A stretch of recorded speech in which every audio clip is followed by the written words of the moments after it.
Hey, welcome back to my YouTube channel, Growing Orchids in Jamaica. Today I want to talk to you about orchids that tend to keiki. And so, if you want to see how I take care of my orchids that have keikid, just stay tuned right after this intro.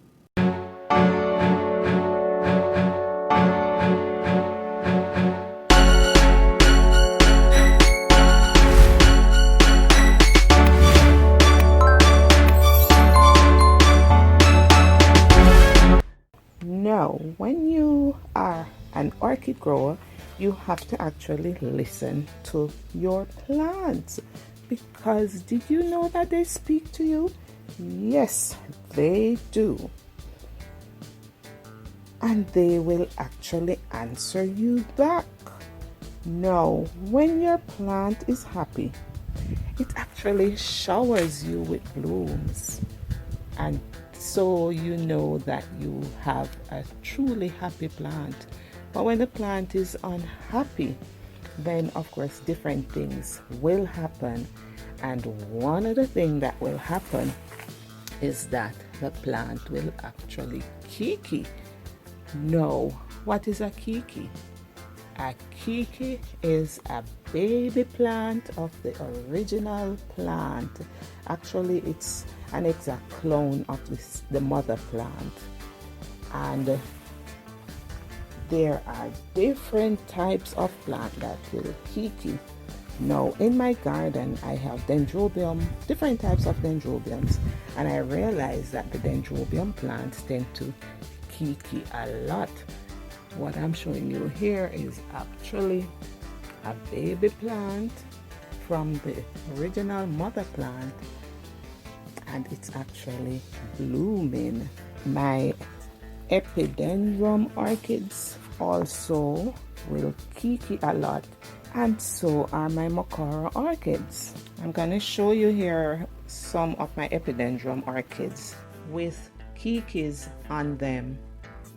Some plant growers don't mind when the plants keiki, but it is an indication that something is wrong with the plant when it keikis.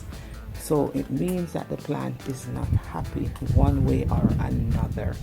And in order to save itself, it sends out a baby plant, so at least you may be able to plant that once it becomes mature. I'm showing you here some of my plants that have a lot of keikis on them. And this is a epidendrum orchid that has a lot of keikis. So what it is telling me is that something is wrong, whether with the medium or with the root or something. But definitely something is not right about this. So the plant may keiki because it has root rot. It may also keiki because it has crown rot, or sometimes just a broken tip. Once the growing section, especially of the monopodium plants, that's the ones that grow straight up like your vandal. So the monopodium plants, once something is wrong, whether with the tip or so, then it will send out a baby plant. If you can see right here that this one is actually sending a baby plant, but funnily it is still growing and it is still spiky. So I'm not quite sure what's going on with it, but nevertheless it is sending out a new plant. Let me show you another one here that has on another baby plant. That's this is actually a baby plant from this very tall plant that is here blooming, and the plant is growing quite healthy, but I believe it just feel like being generous, and therefore it is sending out a baby plant right here. Right, if it has a keiki, just ensure that you continue to water, continue to feed, and eventually it will mature into a beautiful plant that will bloom for you. I'm going to actually show you how and when to actually remove your Keiki. So I do not remove my Keikis until the roots are really established, like this one. The roots must be at least 3 inches in length before you remove them. And you notice the tip of these roots, how healthy they look. So this is a very healthy Keiki from this epidendrum orchid, and it is actually blooming. Look at that, it is actually blooming. So I'm gonna show you now how I remove it. Sometimes when I'm removing it, I just actually use the nipper and cut the bottom here, which I'm going to show you in just a little while how I do that. So I'm going to be using my nipper to actually cut the Keiki from this plant. However, in order to do that, ensure that you sterilize properly your cutting tool. So here I'm using 70% ethyl alcohol to sterilize my tool prior to cutting. So this is what I do, right?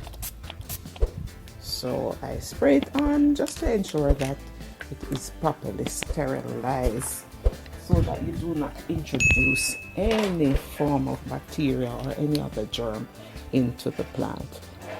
Now I will cut here. There. So this plant, I'm going to show you how I pot this Keiki that I take from this plant in another video. So I'm going to show you another way how I remove my Keikis from my mother plant. Alright, so I hold it firmly, and I'm not sure if you're seeing it properly. I hold it firmly, place my hand here so that it doesn't break, and I take my time, and there, and it just snaps right off, and you leave that there. See how simple and how easy. And if you look at the roots, how healthy the roots are. And this is another plant that I can repot. So I just showed you 2 ways in which you can actually remove the Keiki from the plant. Some persons may ask, how long will a Keiki take to bloom after you have removed it? It all depends, because it depends on what type of plant you're removing the Keiki from. Because the epidendrum orchids they really bloom during the colder time of the year, so they tend to bloom more profusely from October going down to actually going right back to March of the following year. So because if you notice here, these Keikis that I have on this plant, they are actually in bloom. However, for the Vandaceous orchids or the Makora orchids, they sometimes will take a longer time to bloom, and they sometimes will take up to 2 years before you actually get a bloom from them. But I am excited about this Keiki, especially because my plant is still healthy and is in good condition. So it means I'm getting an exact clone of this plant. In the area that I live, I tend to get a lot of rainfall, and because of that, I tend to also get crown rots. This is what happens.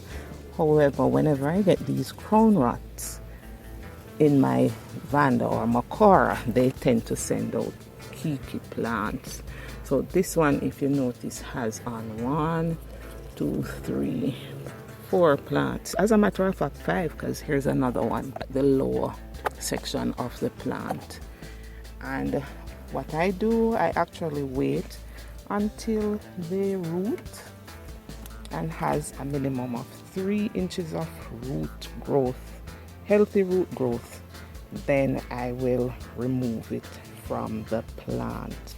Now this is another one here in another corner that I have. that actually sent out this Keiki because of some crown rot.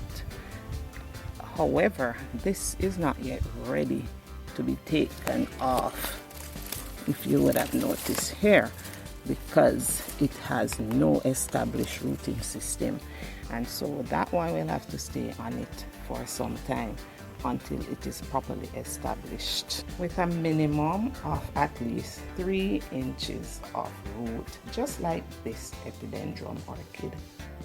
If you enjoyed this video, please give me a thumbs up, and so you never miss another video, please subscribe to my channel, and as we say in Jamaica, just follow back on me. This is the Orchid Doc, and I am growing orchids in Jamaica.